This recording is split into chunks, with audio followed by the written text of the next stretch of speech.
আসসালামু আলাইকুম। আচ্ছা, কুরআন শরীফে কি এমন কোনো আয়াত আছে যাকে আমরা সবচেয়ে সেরা বা সবচেয়ে মর্যাদাপূর্ণ বলতে পারি? মানে যদি থাকে, সেটা কোনটা? ওয়ালাইকুম আসসালাম। হ্যাঁ, এই প্রশ্নটা খুবই গুরুত্বপূর্ণ। আর সত্যি বলতে কি, হাদিসে এমন ইঙ্গিত আছে যে কুরআনের আয়াতগুলোর মধ্যে মর্যাদার দিক থেকে পার্থক্য রয়েছে। আর সেই হিসাবে একটা বিশেষ আয়াতকে সর্বশ্রেষ্ঠ বলা হয়। আর সেই আয়াতটার ক্ষমতা নাকি অসাধারণ। এরকমও তো শোনা যায় যে ওটা পড়লে শয়তান ঘরে ঢুকতে পারে না, বা পাঠক সারাদিন আল্লাহর নিরাপত্তায় থাকেন। সত্যিই? হ্যাঁ, এর ফজিলত বা মাহাত্ম্য নিয়ে এমনই বর্ণনা পাওয়া যায়। আর ঠিক এই আয়াতটাই মানে আয়াতুল কুরসি, এটাই আমাদের আজকের আলোচনার মূল বিষয়। চমৎকার। তাহলে আজকে আমরা আয়াতুল কুরসির গভীরে ডুব দেব। এর মানে কি, এর ভেতরের বার্তাটা কি, আর কেনই বা এর এত গুরুত্ব, এই সব নিয়ে আমরা বিস্তারিতভাবে জানার চেষ্টা করব। ঠিক, আমাদের এই আলোচনাটা একটা নির্দিষ্ট উৎসের তথ্যের ওপর ভিত্তি করে হচ্ছে।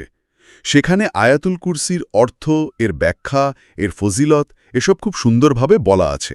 আমরা চেষ্টা করব ওই মূল কথাগুলোই সহজ করে তুলে ধরতে। খুব ভালো হয়। তাহলে প্রথমেই শুরু করি, আয়াতুল কুরসি আসলে কি? আমরা তো জানি এটা সূরা বাকারার 255 নম্বর আয়াত, কিন্তু এর বিশেষত্বটা কোথায়?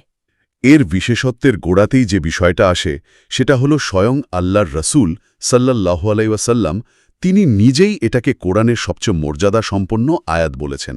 মানে এই একটা কথাই তো এর গুরুত্ব বোঝার জন্য যথেষ্ট, তাই না? হ্যাঁ, তা তো বটেই।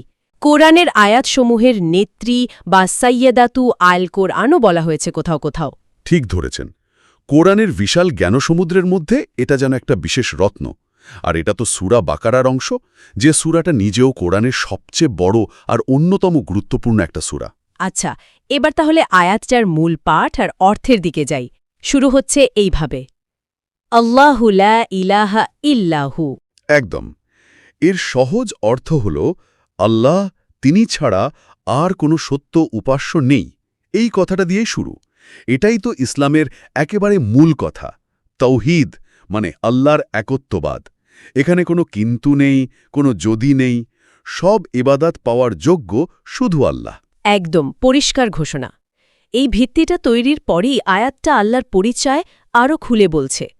আল হাইয়ু আল কাইয়ুম, মানে তিনি চিরঞ্জীব, সমস্ত কিছুর ধারক ও পালনকর্তা।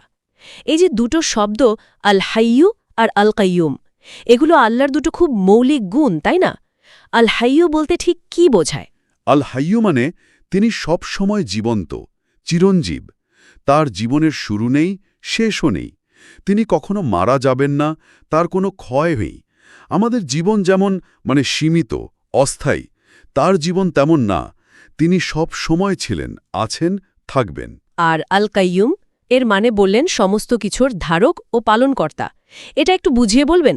তালকাইয়ুমের অর্থটা আরও গভীর। প্রথমত তিনি নিজে নিজেই কায়েম, মানে নিজের অস্তিত্বের জন্য কারোর ওপর নির্ভরশীল নন। দ্বিতীয়ত এই যে পুরো মহাবিশ্ব, সবকিছু, এরা নিজেদের অস্তিত্ব টিকিয়ে রাখার জন্য পুরোপুরি তার ওপরই নির্ভরশীল। তিনিই সবকিছু ধারণ করে আছেন, চালাচ্ছেন, দেখাশোনা করছেন। তার মানে তিনি নিজে আছেন বলে আর সবকিছু আছে এবং চলছে। হ্যাঁ, বলতে পারেন। এই দুটো গুণ আল হাইয়ু আর আল কাইয়ুম একসাথে আল্লাহর চূড়ান্ত ক্ষমতা, তার স্থায়িত্ব আর এই বিশ্বজগতের উপর তার যে একছত্র নিয়ন্ত্রণ, সেটাকে তুলে ধরে। তিনি জীবন্ত, আর সবকিছু তার কারণেই জীবন্ত ও স্থিতিশীল। এর পরের অংশটা তো আরও অবাক করার মতো। লা তাখুযুহু সিনাতুন ওয়ালা নওম, তাকে তন্দ্রা বা ঘুম কিছু স্পর্শ করে না। এটা তো আমাদের পক্ষে ভাবাই কঠিন। আমাদের তো ক্লান্তি আসে, ঘুম লাগে। ঠিক। এই কথাটা শুধু এটা বোঝায় না যে তিনি ক্লান্ত হন না, বরং এটা তার পরিপূর্ণতা আর সৃষ্টির ওপর তার যে একটানা নজরদারি, সেটাকে স্পষ্ট করে। মানে তিনি সবকিছু দেখাশোনা করছেন, এর জন্য তার কোনো বিরতির দরকার হয় না। এটাই তার কাইয়ুম হওয়ার একটা প্রমাণ। ভাবুন তো, তিনি যদি এক মুহূর্তের জন্য অমনোযোগী হতেন বা ঘুমিয়ে পড়তেন, তাহলে এই বিরাট বিশ্বজগতের কি হতো? সত্যিই ভাবনার বিষয়। আচ্ছা, এরপর আয়াতটা বলছে তার মালিকানার কথা। লাহু মা ফিস সামাওয়াতি ওয়া মা ফিল আরদি, আসমান আর জমিনে যা কিছু আছে সবই তার। এর মানে কি দাঁড়ায়? এর মানে অনেক বড়। আকাশ আর পৃথিবী, এর মধ্যে যা কিছু আছে, গ্রহ, নক্ষত্র, পাহাড়, নদী, মানুষ, পশু পাখি, যা দেখি যা দেখি না, সব কিছুর একমাত্র আসল মালিক হলেন আল্লাহ। আমরা যে বলি এটা আমার, ওটা আমার, সেগুলো তো আসলে খুবই সাময়িক আর সীমিত। আসল মালিকানা, মানে নিরঙ্কুশ মালিকানা, সেটা কেবল আল্লাহরই। সবকিছু তারই সৃষ্টি, তারই অধীনে। এই মালিকানার ঘোষণার পরেই একটা প্রশ্ন করা হচ্ছে, মান দাল্লাযী ইয়াশফাউ ইনদাহু ইল্লা বিইযনি। কে আছে এমন যে তার অনুমতি ছাড়া তার কাছে সুপারিশ করতে পারে? এটা তো প্রশ্ন না, বরং একটা জোরালো বক্তব্য, তাই না? একদম। এটা আল্লাহর চূড়ান্ত ক্ষমতা আর তার সার্বভৌমত্বকে প্রতিষ্ঠা করছে। দেখুন, দুনিয়াতে আমরা ক্ষমতাধরদের কাছে সুপারিশ নিয়ে যাই, কিন্তু আল্লাহর দরবারে ব্যাপারটা একেবারেই অন্যরকম। তার অনুমতি ছাড়া কারও কোনো ক্ষমতাই নেই, এমনকি একটু সুপারিশ করার সাহস বা অধিকারও নেই। তার মানে বিচার দিনেও কেউ এমনি এমনি সুপারিশ করতে পারবে না? না, এমনকি সবচেয়ে সম্মানিত নবী রাসূল বা সবচেয়ে কাছের ফেরেশতারাও কেবল আল্লাহর অনুমতি পেলেই সুপারিশ করতে পারবেন। এটা আবারও প্রমাণ করে যে সৃষ্টির ওপর স্রষ্টার ক্ষমতা কতখানি নিরঙ্কুশ। আচ্ছা, এরপর আয়াতটা আল্লাহর জ্ঞানের দিকে যাচ্ছে। ইয়ালামু মা বাইনা আইদিহিম ওয়া মা খালফাহুম। তিনি জানেন যা তাদের সামনে আছে আর যা তাদের পেছনে আছে। এই সামনে আর পেছনে দিয়ে ঠিক কি বোঝানো হচ্ছে? এটা আসলে একটা ব্যাপক অর্থ বহন করে।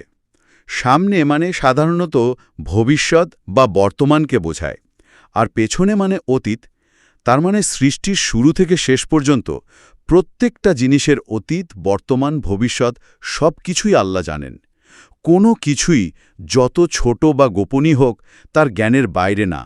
তিনি আমাদের সব চিন্তা, সব কাজ, সব পরিণাম সম্পর্কে পুরোপুরি জানেন। কিন্তু প্রায় সাথেই সাথে আমাদের জ্ঞানের সীমাবদ্ধতার কথাও বলা হচ্ছে। ওয়ালা ইউহিতুনা বিশাইইম মিন ইলমিহি ইল্লা বিমা শা। তারা তার জ্ঞানের কিছুই আয়ত্ত করতে পারে না, কেবল তিনি যতটুকু চান সেটুকু ছাড়া। এটা জানার পর নিজের খুব ক্ষুদ্র মনে হয়। অবশ্যই, আর এটাই এই অংশের শিক্ষা। আল্লাহর জ্ঞান তো এক বিশাল সমুদ্রের মতো, আর আমাদের সবার মানে সমস্ত সৃষ্টির জ্ঞান মিলিয়েও সেই সমুদ্রের এক ফোঁটা জলের মতোও না, হয়তো তারও কম। আমরা শুধু ততটুকুই জানতে পারি যতটুকু তিনি আমাদের জানাতে চান বা জানার তৌফিক দেন। তার মানে জ্ঞান বিজ্ঞানে আমরা যতই উন্নতি করি না কেন, হ্যাঁ, আল্লাহর অসীম জ্ঞানের তুলনায় সেটা সবসময়ই খুব সামান্য থেকে যাবে। এই বোধটা আমাদের ভেতরকার অহংকার দূর করে দেয় আর আল্লাহর বিশালতার সামনে আমাদের মাথা নত করতে শেখায়। আয়াতটার সম্ভবত সবচেয়ে আলোচিত অংশগুলোর একটা হলো এটা, ওয়াসিআ কুরসিয়ুহুস সামাওয়াতি ওয়াল আরদ। তার কুরসি আসমান ও জমিনকে ঘিরে রেখেছে। এই কুরসি জিনিসটা আসলে কি? এর ব্যাপ্তি যদি আসমান জমিন ছাড়িয়ে যায়, তাহলে তো এর বিশালতা আমরা কল্পনাও করতে পারি না। দেখুন, কুরসির আসল রূপ বা প্রকৃতি কেমন তা একমাত্র আল্লাহই জানেন। এটা নিয়ে আলেমদের মধ্যে বিভিন্ন ব্যাখ্যা আছে। কেউ কেউ বলেছেন এটা আল্লাহর আরশের নিচে অবস্থিত একটা আসন বা পাদানি। অনেকে আবার মনে করেন কুরসি এখানে রূপক অর্থে ব্যবহৃত হয়েছে। এটা আল্লাহর ক্ষমতা বা তার জ্ঞান বা তার রাজত্বের বিশালতাকে বোঝায়। মানে আক্ষরিক অর্থ হোক বা রূপক, মূল বার্তাটা একই। হ্যাঁ, মূল কথাটা হলো আল্লাহর ক্ষমতা আর জ্ঞানের বিশালতা। তার কর্তৃত্ব এত ব্যাপক যেটা পুরো মহাবিশ্বকে, সদ আকাশ আর পৃথিবীকে আবৃত করে রেখেছে। এই বিশালতার ধারণাটাই আমাদের চিন্তার সীমা ছাড়িয়ে যায় এবং আল্লাহর মহত্ব অনুভব করতে সাহায্য করে। আর এই এত বড় সৃষ্টিজগৎকে রক্ষা করাটা তার জন্য কতটা সহজ সেটাও বলা হচ্ছে পরে। ওয়ালা ইয়াউদুহু হিফজুহুমা। আর এই দুটোকে, আসমান ও জমিন, রক্ষা করা তাকে একটুও ক্লান্ত করে না। এত বড় ব্যবস্থাপনায় কোনো ক্লান্তি নেই। ঠিক, এটা আবারও আল্লাহর অসীম ক্ষমতা আর আমাদের সৃষ্টির সীমাবদ্ধতার মধ্যে যে বিশাল ফারাক সেটা তুলে ধরে। আমাদের জন্য তো ছোটখাটো কাজ করাও অনেক সময় কঠিন হয়ে যায়, আমরা ক্লান্ত হয়ে পড়ি। কিন্তু এই যে এত বড় মহাবিশ্ব, এর সব নিয়মকানুন সহ চালানো এবং বাঁচিয়ে রাখা, এটা আল্লাহর জন্য সামান্যতম কঠিন বা ক্লান্তিকর নয়। এটা তার পরিপূর্ণ ক্ষমতা আর সামর্থ্যের আরেকটা প্রমাণ। ঠিক বলেছেন। আল আলী মানে তিনি সত্তাগতভাবে, মর্যাদায়, ক্ষমতায় সব দিক থেকে সবার উপরে, সর্বোচ্চ, তার উপরে কেউ নেই। আর আল আজিম মানে তিনি সম্মান, গৌরব, মহত্ব এসবের সর্বশ্রেষ্ঠ, অসীম। এই শেষ অংশটা যেন পুরো আয়াতে যা যা বলা হলো, আল্লাহর একত্ব, তার চিরজীবন, তার স্থায়িত্ব, তার জ্ঞান, তার ক্ষমতা, তার নিয়ন্ত্রণ, এই সব কিছুর একটা চূড়ান্ত সারসংক্ষেপ। সত্যিই তাই। আয়াতটা শুরু হয়েছিল আল্লাহর পরিচয়ের মূল ভিত্তি দিয়ে, আর শেষ হল তার অতুলনীয় মহত্বের ঘোষণার মাধ্যমে। অসাধারণ। আচ্ছা, এতক্ষণ তো আমরা আয়াতুল কুরসির অর্থ আর আল্লাহর পরিচয় নিয়ে কথা বললাম। এবার একটু আর ফজিলত বা গুরুত্বের দিকে আসি। মানে এই আয়াত পাঠ করার বিশেষ কোনো উপকারিতা বা তাৎপর্য আছে কি? হাদিসে কি বলা হয়েছে? অবশ্যই এর বিশেষ গুরুত্ব আর ফজিলত আছে, আর সেগুলো সহিহ হাদিস দিয়ে প্রমাণিত। প্রথমত, যেটা শুরুতেই বলছিলাম, আল্লাহর রসুল সাল্লাল্লাহু আলাইহি ওয়াসাল্লাম নিজেই তো এটাকে কোরআনের শ্রেষ্ঠ আয়াত বলেছেন। কাজে এটা পড়া এবং এর অর্থ নিয়ে চিন্তা করা, এটা নিঃসন্দেহে অনেক সওয়াবের কাজ। আর আমাদের প্রতিদিনকার জীবনের প্রভাব কি? মানে নির্দিষ্ট কোনো উপকারের কথা কি জানা যায়? হ্যাঁ, বেশ কয়েকটা খুব গুরুত্বপূর্ণ উপকারের কথা হাদিসে এসেছে। যেমন ধরুন, একটা বর্ণনায় আছে, যে ব্যক্তি প্রত্যেক ফরজ নামাজের পর আয়াতুল কুরসি পড়বে, তার জান্নাতে ঢোকার পথে মৃত্যু ছাড়া আর কোনো বাধা থাকবে না। সুবহানাল্লাহ। মানে যদি অন্য কোনো বড় গুনাহ বা বান্দার হক নষ্ট করার মতো বিষয় না থাকে, তাহলে এই আমলটা জান্নাতের পথ সহজ করে দেয়। হ্যাঁ, এমনই বলা হয়েছে।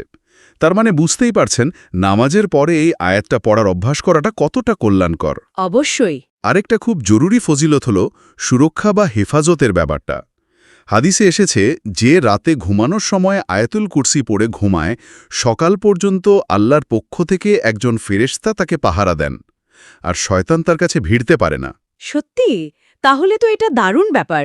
হ্যাঁ, একইভাবে যদি কেউ সকালে এটা পড়ে, তাহলে সে সন্ধ্যা পর্যন্ত আল্লাহর নিরাপত্তায় থাকে। তার মানে এটা একরকম ঐশী রক্ষা কবচের মতো কাজ করে। বলা যেতে পারে। এটা আল্লাহর উপর ভরসা করা আর তার কাছে আশ্রয় চাওয়ার একটা শক্তিশালী উপায়। শয়তানের ওয়াসওয়াসা, জিনের ক্ষতি বা অন্য বিপদাপদ থেকে রক্ষা পাওয়ার জন্য এর পাঠ খুব কার্যকর বলে বিশ্বাস করা হয়। এমনকি এমন ঘটনাও শোনা যায় যেখানে শয়তান নিজেই স্বীকার করেছে যে ঘরে আয়াতুল কুরসি পড়া হয় সে সেখান থেকে পালায়। বাহ! অদৃশ্য শত্রু আর অজানা ভয় থেকে বাঁচার জন্য এটা তো অসাধারণ একটা আমল। এই ফজিলতগুলো জানার পর তো আয়াতটার প্রতি গুরুত্ব আরও বেড়ে গেল। ঠিক। আর এই ফজিলতগুলোর কারণেই কিন্তু আয়াতুল কুরসি মুসলিমদের জীবনের একটা অংশে পরিণত হয়েছে। এটা শুধু একটা আয়াত না, এটা আল্লাহর রহমত, তার সুরক্ষা আর তার নৈকট্য পাওয়ার একটা পরীক্ষিত পথ। এবার যদি আমরা একটু বাস্তব জীবনের সাথে মেলাই, আমরা তো প্রতিদিন কত রকম উদ্বেগ, ভয়, অনিশ্চয়তার মধ্যে থাকি। আয়াতুল কুরসির বার্তাগুলো কিভাবে আমাদের সাহস যোগাতে পারে? খুব ভালো প্রশ্ন। দেখুন, আমাদের ভয়ের বা চিন্তার একটা বড় কারণ কি? ভবিষ্যতে অনিশ্চয়তা, নিজেদের অসহায় লাগা, তাই না? আয়াতুল কুরসি যখন আমাদের মনে করিয়ে দেয় যে আল্লাহ আল হাইয়ু, চিরঞ্জীব, আল কাইয়ুম সবকিছুর ধারক, তাকে ঘুম বা তন্দ্রা কিছুই ধরে না, আসমান জমিনের সবকিছু তারই নিয়ন্ত্রণে, তার অনুমতি ছাড়া কিছুই হয় না, তখন মনের মধ্যে একটা অন্যরকম আস্থা তৈরি হয়, একটা শান্তি আসে। এটা ঠিক। যখন আমরা বুঝতে পারি যে একজন সর্বশক্তিমান, সবকিছু জানা সত্তা, সবকিছু দেখছেন, নিয়ন্ত্রণ করছেন নিখুঁতভাবে, তখন নিজের সমস্যাগুলো বা দুনিয়ার নানা অশান্তিকে অন্যভাবে দেখার সুযোগ হয়। হয়তো তখন ভয়গুলো একটু কমে আসে। একদম। এই বিশ্বাসটা একটা মানসিক সেফ জোনের মতো। যখন আমরা পড়ি ওয়ালা ইয়াউযুহু হিফযুহুমা, আসমান জমিন রক্ষা করা তাকে ক্লান্ত করে না, তখন মনে হয় যিনি এত বিশাল সৃষ্টিজগৎকে এত সহজে রক্ষা করছেন, তিনি আমার ছোটখাটো বিষয়গুলো তো দেখতে সক্ষম। এই ভরসাটাই তো শক্তি দেয়। শয়তানের কুমন্ত্রণা হোক বা মানুষের ষড়যন্ত্র, কোনো কিছুই তো আমার জ্ঞানের বাইরে না, তার ইচ্ছার বাইরে না। এই বিশ্বাসটাই তো অনেক বড় নিরাপত্তা দেয়, তাই না? অবশ্যই। তার মানে আয়াতুল কুরসি শুধু পড়াই যথেষ্ট নয়, এর অর্থ বুঝে সেই অনুযায়ী আল্লাহর উপর ভরসা রাখাটাই আসল। আর উৎসে যেমন বলা হয়েছে ফজরের পর আর রাতে ঘুমানোর আগে পড়ার কথা, এই অভ্যাসটা নিশ্চয়ই এই ভরসা তৈরিতে সাহায্য করে। নিঃসন্দেহে নিয়মিত পড়া আর এর অর্থের দিকে মন দেয়া, এই দুটো মিলেই পূর্ণ উপকারটা পাওয়া যায়। এই অভ্যাসটা একদিকে আল্লাহর সাথে আমাদের সম্পর্ককে গভীর করে, আবার অন্যদিকে জীবনের নানা চ্যালেঞ্জ সামলাতে মানসিক শক্তি আর শান্তি এনে দেয়। কাজটা তো খুব কঠিন না, কিন্তু এর ফল অনেক বড়। তাহলে আমরা আলোচনার এই পর্যায়ে এসে বলতে পারি, আয়াতুল কুরসি শুধু কয়েকটা আরবি বাক্য নয়, এটা আসলে আল্লাহর একচ্ছত্র আধিপত্য, তার অসীম ক্ষমতা, তার সব জানতা জ্ঞান, তার চিরন্তন জীবন আর সৃষ্টির প্রতি তার যে সুরক্ষা ও দয়া, তারই এক শক্তিশালী সম্পিকেনো মানে ঘনীভূত ঘোষণা। খুব সুন্দরভাবে বলেছেন। এটা একই সাথে তাওহীদের নিরাশ, আল্লাহর গুণাবলীর এক অসাধারণ সংক্ষিপ্ত কিন্তু পূর্ণাঙ্গ বিবরণ, আবার বিশ্বাসীদের জন্য নিরাপত্তা আর রহমতের বার্তাও বহন করে। সবকিছু যেন এই একটা আয়াতেই জমা হয়েছে। তাই আমাদের সবারই চেষ্টা করা উচিত এই আয়াতটাকে শুধু মুখে পড়ার মধ্যে না রেখে এর গভীর মানেটা বুঝে এটাকে আমাদের ভাবনাচিন্তা আর প্রতিদিনকার জীবনের একটা অংশ করে নেওয়া।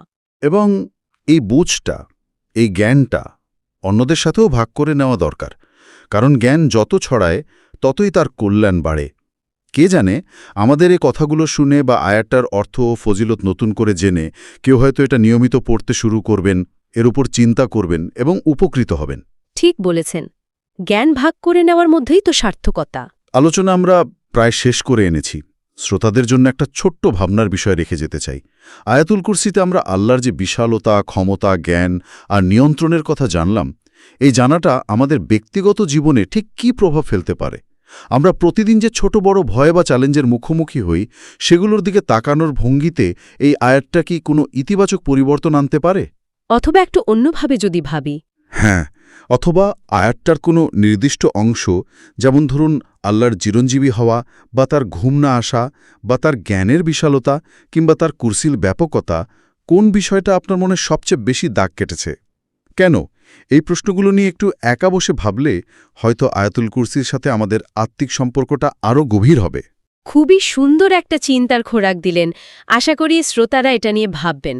আপনাকে অনেক ধন্যবাদ এত সুন্দর আলোচনার জন্য। আপনাকেও ধন্যবাদ। আল্লাহ আমাদের সবাইকে আয়াতুল কুরসির মর্ম উপলব্ধি করার এবং এর বরকত লাভ করার তৌফিক দিন। আমিন। আমিন।